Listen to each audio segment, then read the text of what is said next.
Alright you guys, as you can see by the thumbnail, I'm back with another one like the other one. So check it out you guys, I got another story coming to you that's coming straight out of the LA County Jail. And like a couple of the last stories that I just recently dropped, this is another one that I've been sitting on for a while now. So anyways, the events that transpired in this story took place on February 6, 1993 at the LA County Jail.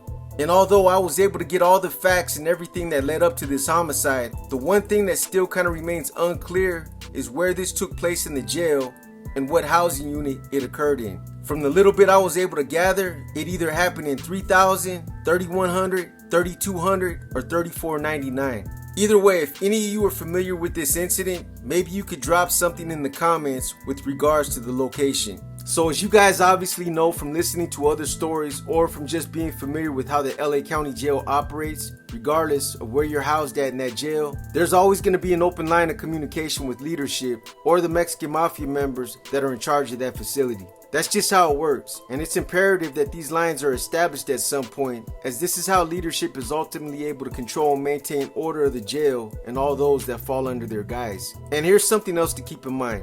So when a Mexican Mafia member takes over a jail like the LA County Jail, it's basically conducted in the same fashion that a Nuestra Familia member would do whenever he assumes that same type of leadership position. Once he assesses who's there and the prospective pool of individuals that he has to select from, he'll typically appoint leadership contacts or llaveros in every part of the jail.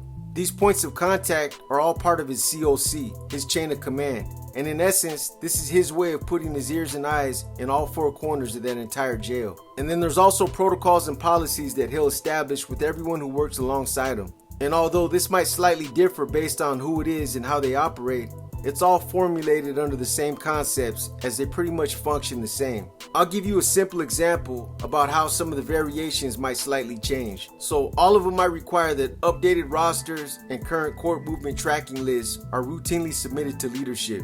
But different individuals might require it to be done weekly, while others might just require it to be done bi-weekly. At any rate, I've talked about this before in the past, but whenever a well-known documented Mexican Mafia member lands in the LA County Jail, they're usually housed in one of the jail's maximum security tiers. Places like 1750, High Power in 2904, Deep Seg, Junior High Power in 3300, etc., etc.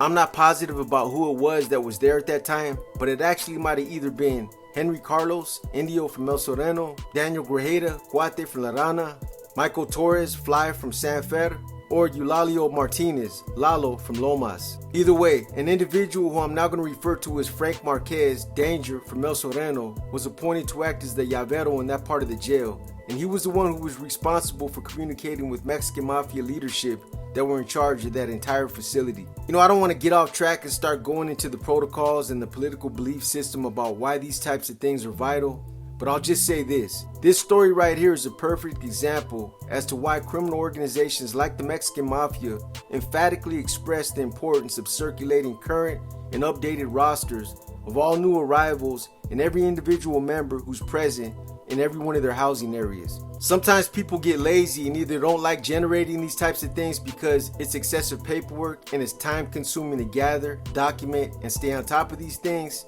But this is a big part of how you prevent hermits, defectors, CIs, and double agents from infiltrating these households.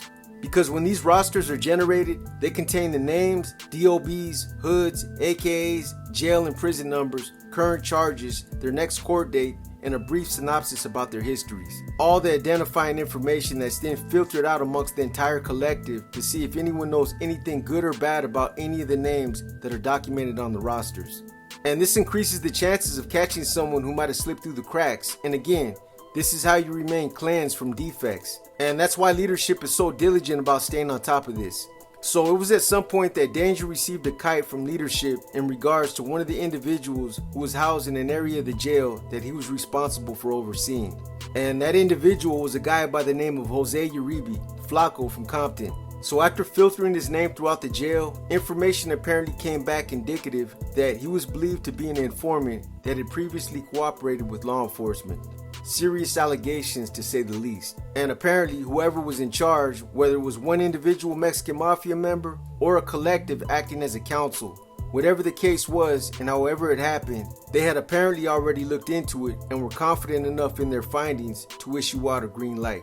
So that's what they did. And so when Danger got this kite, it was basically a directive instructing him to appoint 2 or 3 shooters to hit Flacco and to make a viable attempt at taking his wind.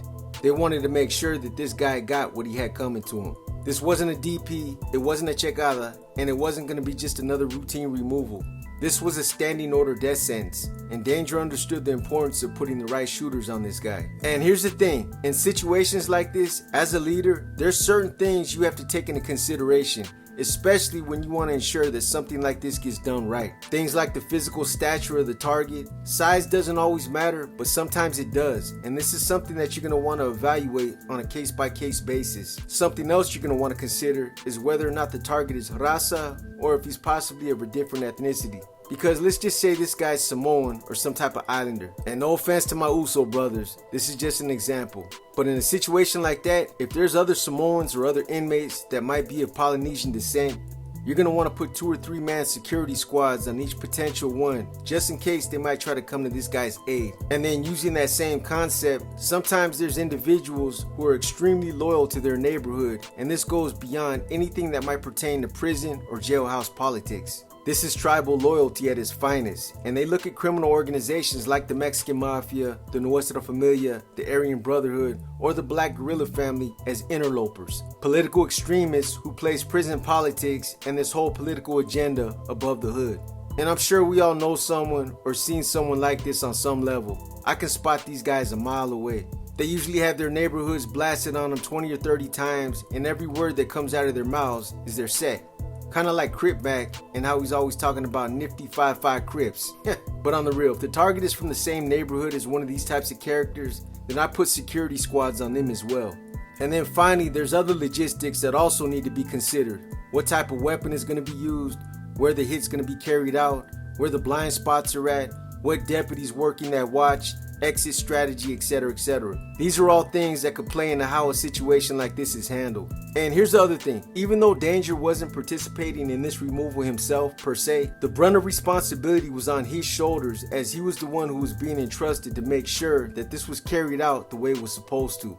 Not only that, but if anything went wrong, he was the one who would have to answer for it. Anyways, one of the other advantages that made Danger's position a lot easier is the fact that he was also a trustee in that part of the jail, and he practically stayed out of his cell on the tier for the whole day. Most of the time, he'd just grab a broom and push it up and down the tier from door to door, acting like he was sweeping.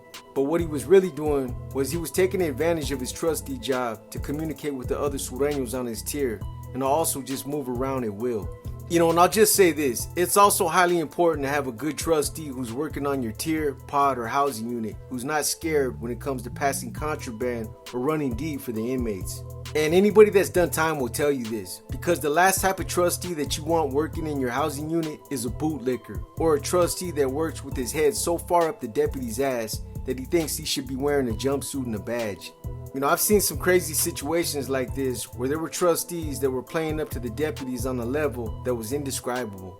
I can't even put it in context. It was pretty pathetic, almost like they were on a mission to prove that they were upstanding inmates and that they should have been cops in another life. But if you land on a tier where there's a deputy or a CO that makes a full-time job out of meddling in on the inmate's business and they get a rise out of playing them kinds of games, they might try to use a trustee who they know won't pass contraband, that's scared to run for the inmates, and a trustee who will tell on the other inmates if they expose their business to them. It's crazy. You know, someone like that won't last long and they'll eventually get ran off the tier. But just trust me, there's a lot of reasons why it's important to have good trustees when you're in a situation like this. So again, I don't know the specific location of where this happened at in the jail, but based on other ethnic groups who are also housed on this tier and some of the other ensuing events, I'm sure some of you might be able to figure it out using the process of elimination.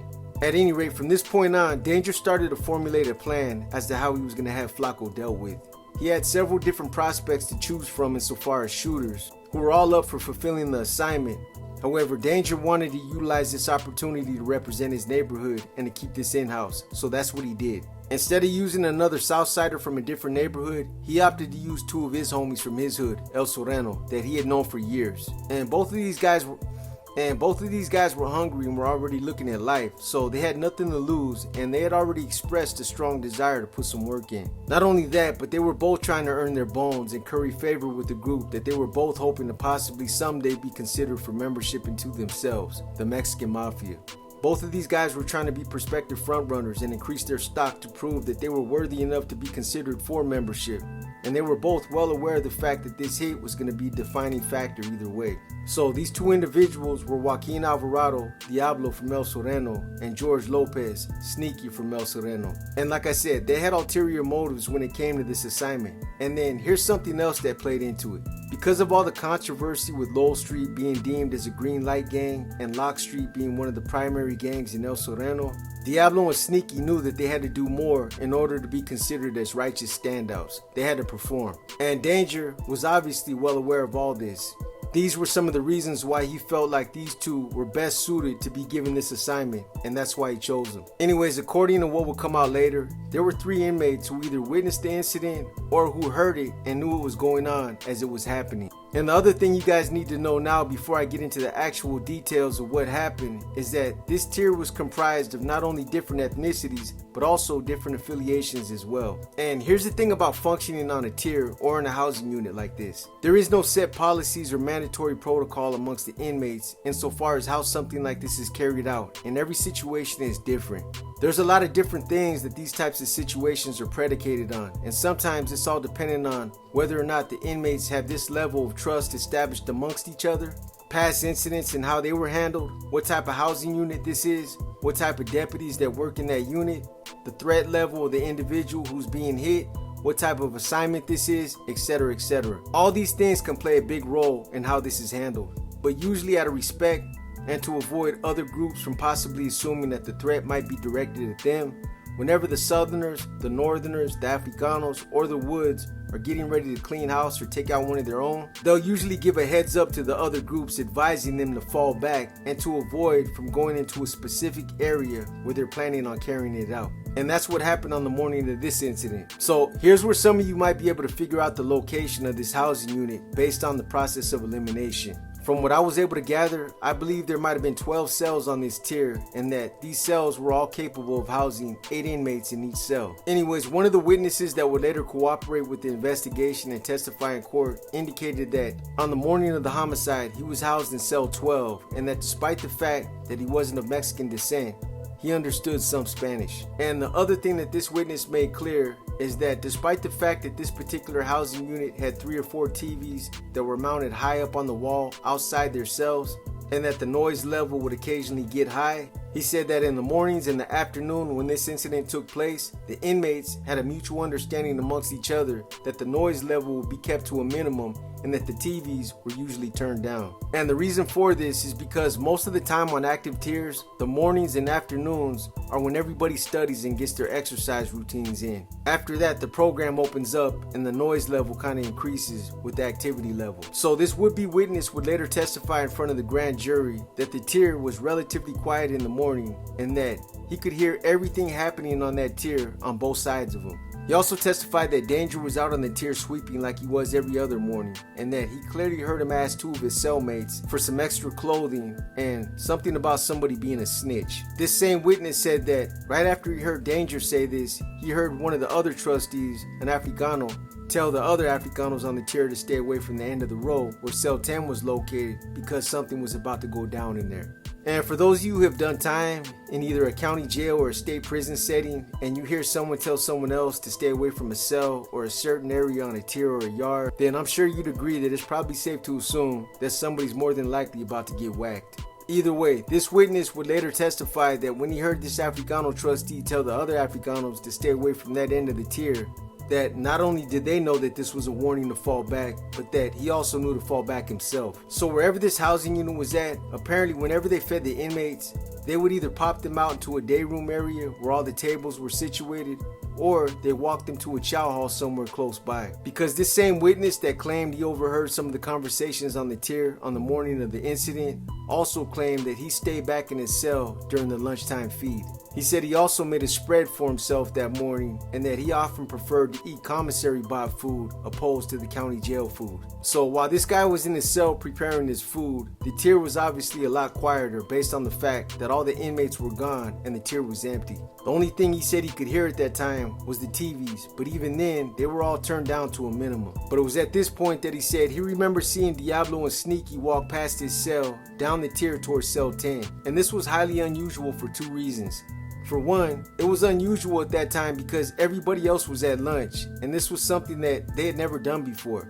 The other reason why it was highly unusual is because they didn't live on that side of the tier, and they were basically headed for a dead end. So this obviously made this guy so uncomfortable that he immediately popped up and walked towards his door so he could look down the tier through the crack of his door and see exactly what they were doing and what cell they were going into. But in light of what he heard the Africano trustee tell the other Africanos, he already knew that answer. They were going to cell 10, where they were all warned to stay away from. So as soon as they bended the corner and they disappeared into the cell, he heard someone fighting and the sounds of shoes screeching on the floor. This is one of them telltale sounds that once you've heard it once, you never forget it. So as this fight continued to get louder, the witness later claimed that he heard someone say something about someone being a rat and a piece of shit. And it's safe to assume that this was probably a reference about the individual who was getting whacked out. So as this fight got louder, the other inmates who were still on the tier and who must have also stayed back from lunch turned up the TVs and started to bring up the noise level. And they purposely did this to drown out the sounds of the fight. And that's all part of honoring the convict code, because regardless of whether or not these other inmates were put on notice and were well aware of what was going on, or whether they didn't know nothing about it at all, if you're a convict and you're someone who understands the importance of violence in prison, then you're automatically going to take it upon yourself to turn up your TV or to make regular noise on the tier in an effort to help these guys complete this assignment. It's just one of those things that's honored amongst all the inmates. You know, I've been in several places where something like this similar happened. Someone was either taking someone's life in a cell, and those of us who heard it on the tier basically did the same thing. We turned up our TVs and started flushing our toilets and made just enough noise so that the deputies couldn't hear it. Or in another incident, someone created a diversionary tactic for the sole purpose of diverting attention away from the actual planned hit that was taking place on the yard. And this created just enough confusion to throw the COs off so that the hit could be completed. Once they realized that there was a body on the other side of the yard and that they were duped into responding to the wrong incident, it was too late. You know, and I know it probably sounds cold and callous to hear that other inmates would actually become instrumental in helping to facilitate the taking of a life, opposed to rendering assistance to someone who's falling victim to these types of dire circumstances. But unfortunately, these are some of the cold and harsh realities of how it works in there. Regardless of what you believe and what might or might not be morally or politically correct in your world, life behind the walls comes with its own set of rules. And the convict code is sometimes something that you have to honor in silence when things like this happen. You come to learn pretty fast that you either find a way to acclimate and adapt to that way of living, or you run the risk of possibly falling victim to it yourself. At any rate, according to some of the other inmates who would later testify in court, Flacco was crying out and trying to yell out for help while he was being stabbed and beat. But Sneaky and Diablo were relentless. They stayed on him like two pit bulls and continued to stab the life out of him until he couldn't yell out anymore. You know, and later when the coroner performed an autopsy on Flacco, they determined that one of his lungs had been severely punctured and that at one point he probably started to drown in his own blood. You know, he was in a world of other trouble and had worse injuries that were more than likely the reason why he lost his life. But I'll get into all that a little later. You know, but think about the situation that Flacco found himself in. Getting stabbed to death under any circumstances is a heartless and grueling thing to go through, because you're conscious and you feel every time you're being stabbed, and you're fully aware of everything that's going on until you begin to bleed out and your body goes into a state of shock. And then you just become a human pincushion, hoping that the Reaper takes you as fast as he possibly can. But what I was going to say is that it's one thing to get stabbed out on the yard in an open area where you at least have a fighting chance to either get away or possibly get assistance by the COs or the gun towers. But then again, judging by some of the prison stabbings that have been recently leaked out all over social media that ended up going viral, it's pretty safe to say that you probably couldn't depend on these COs rendering any help either. From what I've seen, most of the time, they just stand around and watch and don't do anything to help some of the victims that are sometimes being repeatedly stabbed within 2 or 3 feet of where they're standing. they're worthless. They try to hide behind the excuse that these guys that are doing the stabbings pose an imminent threat and that they have to think about their safety first. And again, this is just a lame excuse that they use, because the preservation of life is meaningless as long as it's another inmate. The minute it's a CO or other staff member that's being assaulted, the gloves come off and they go hands on. You know, and I don't want to get off track, but how many videos have you guys seen where there'll be a wall of COs that are literally standing within 2 or 3 feet of an inmate who's being stabbed to death, and they're all holding batons and super soaker cans of pepper spray, and they just stand there? Or there'll be a couple that look like they want to go in and stop it, but there's always that one CO that puts his arm out, almost like he's kind of silently telling the others to hold on, it's not time yet. Tell me I'm not the only one who's seen this. I remember watching a few of these videos and seeing a CO that does something like this, and it was almost like he was saying, hold on, he hasn't been stabbed enough yet. Let it go a little longer and then we'll stop it. Anyways, I know I kind of got off track, so let me get back to the story. With regards to the situation that Flacco was in, I was telling you guys that it's one thing to get stabbed out on the yard where you at least have a fighting chance to get away or for someone else to intervene. But think about Flacco's state of mind when he realized how bad his situation really was. He's locked in a cell with 2 seasoned individuals who have bone crushers and who are intent on stabbing the life out of him. As this is all happening, you try to yell out to get the deputy's attention so that they could possibly help you. But as you do this, you hear the other inmates turn up the volume on their TVs and continuously flush their toilets. I think at that point, that's when he realized how bad the situation he was really in. You know, before I get back into what happened next, the other thing about being stabbed to death is that the whole act of doing it is probably as personal and as intimate as you could possibly get. It's not like shooting someone from a distance and then watching them take their last breath from a few feet away. You're driving a piece of steel into the target's body, and you can feel his body react through the handle of that weapon. You know, I don't want to get too graphic, but those of you who experienced stabbing someone like this when you were still functioning within that lifestyle should know exactly what I'm talking about. That weapon kind of becomes to be an extension of you, and when you drive it in, you can feel the target retract and jerk away every time you hit him. You know, it's a sick realization when you think about it, but I'm just being honest and forthright with you guys. And then the intimacy of it comes from the fact that you're causing this individual's life to literally bleed out. The extraction of the blood is what makes it so personal. You know, and at some point, it's practically unavoidable to not get their blood on you. And again, that's where it just becomes to be very up close and personal. Something that's very different from shooting someone. So by the time Diablo and Sneaky had stabbed Flacco to the point to where he was no longer moving and was basically just a body, he had been severely beaten, stabbed 37 times, and had his head stomped in. And as is the case with most of these types of homicides, it was definitely overkill. You know, some of it had to do with the level of violence that both Diablo and Sneaky were capable of, and some of it had to do with the fact that Danger emphasized the importance of taking Flacco's win, and that this hit was a hit that was being sanctioned by the Mexican Mafia.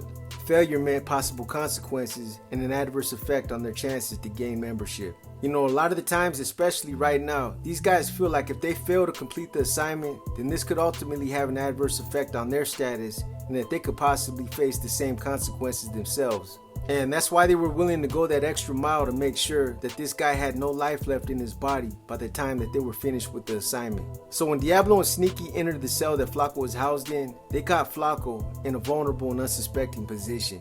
He was basically on his bunk reading the inside of his eyelids.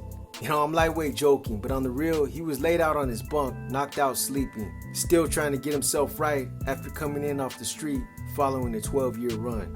He wasn't kicking or going through withdrawals off that black, but he was coming down off of just about everything else, and his body was in deep recovery mode. When you come off the streets like that, I've seen some of these guys sleep for 10 or 15 days straight. They don't eat and they rarely shower. They sleep, get up occasionally, use the bathroom, and then they go right back to their coffin. You know, I'm not sure exactly how long Flacco had already been there in the jail, but I believe it was somewhere close to a week. At any rate, Diablo and Sneaky both had bone crushers, and as soon as they ran into Flacco's cell, he heard their footsteps and he looked towards the cell's door.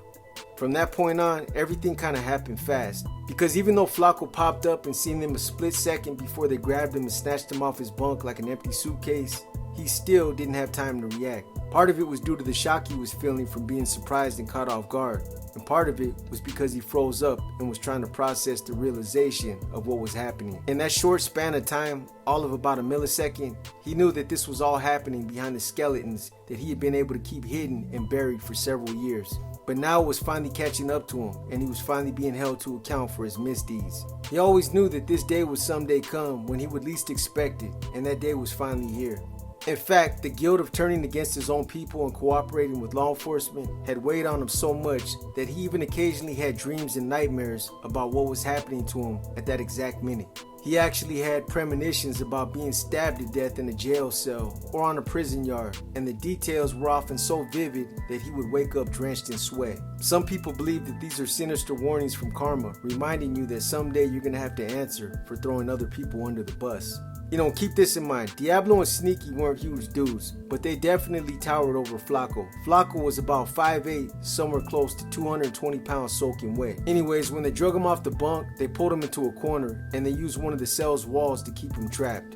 And he couldn't go anywhere. So as they both began stabbing him at the same time, they each held on to Flacco, grabbing a handful of his t-shirt to give themselves better leverage, and again, as a way to keep him immobilized. And these guys definitely knew what they were doing. They were targeting vital areas on his body where they knew some of his major organs likely were. His heart, his lungs, his kidneys, his liver, and other major arteries. One of the witnesses said that Flacco was yelling out for help loud when the stabbing first started.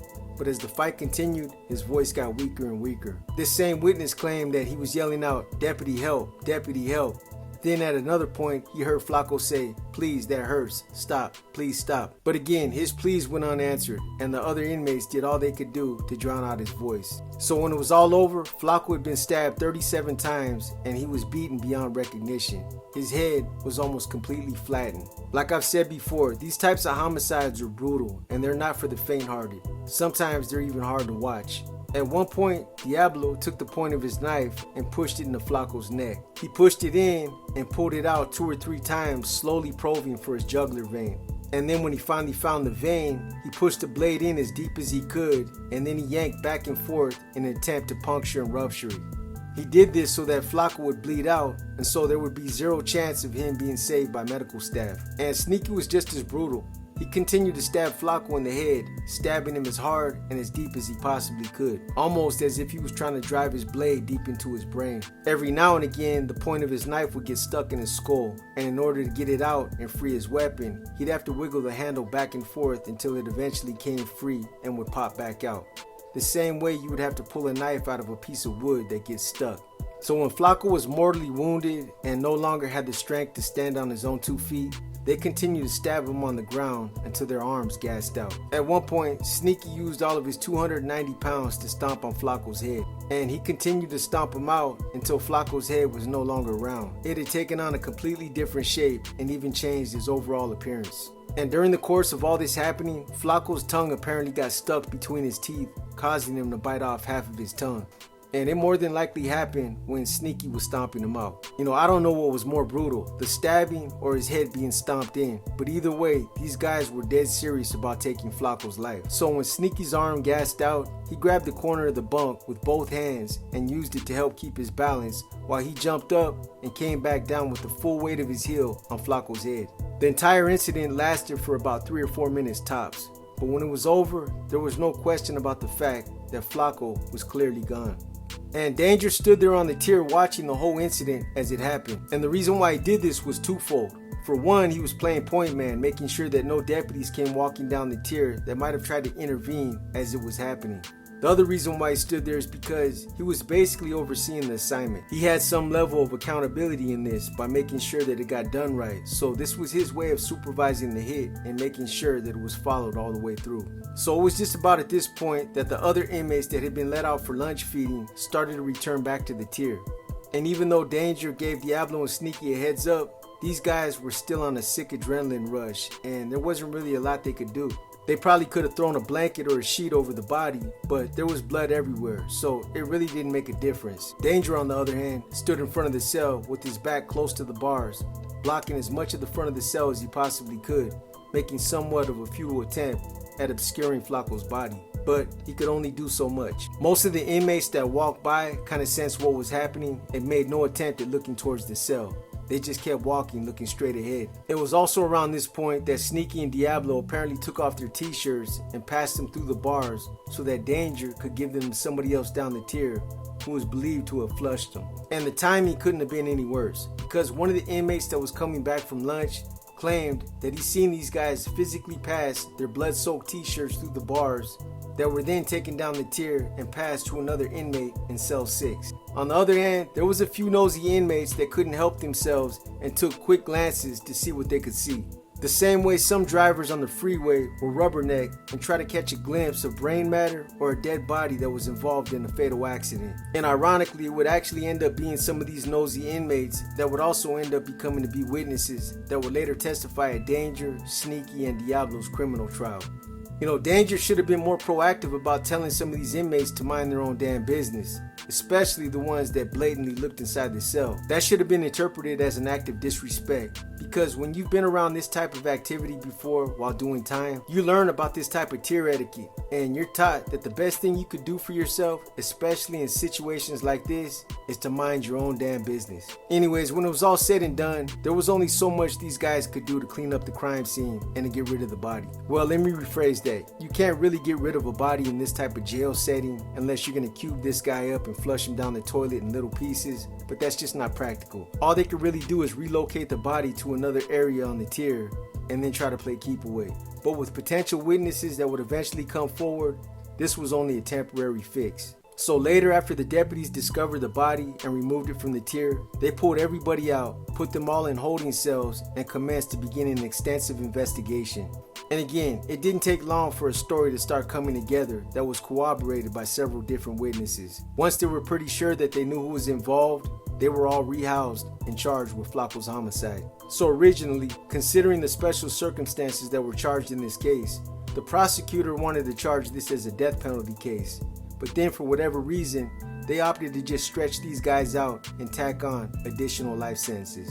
And I'm not going to go into all the legalities like I have in some of the other stories that I've told you guys, but let me just put it to you like this. They brought in gang experts and gang cops that came in and did a pretty good shellacking on these guys, similar to how they've done in other stories. They talked about the origins and the history of the Mexican Mafia, how this criminal organization has absolute and complete control over all the gangs in Southern California. Then they went into all the symbols, the ranking structure, the recruiting practices, and then they topped it off with some strong predicate offenses. So Frank Marquez Danger from El Sereno was charged with first-degree homicide, conspiracy to commit homicide, possession of an inmate manufactured weapon, special circumstances, and gang enhancements. Today, he's housed somewhere in Pleasant Valley State Prison. Joaquin Alvarado Diablo from El Sereno was charged with first-degree homicide, conspiracy to commit homicide, special circumstances for committing a previous homicide, and gang enhancements. Today, he's housed somewhere in Folsom State Prison.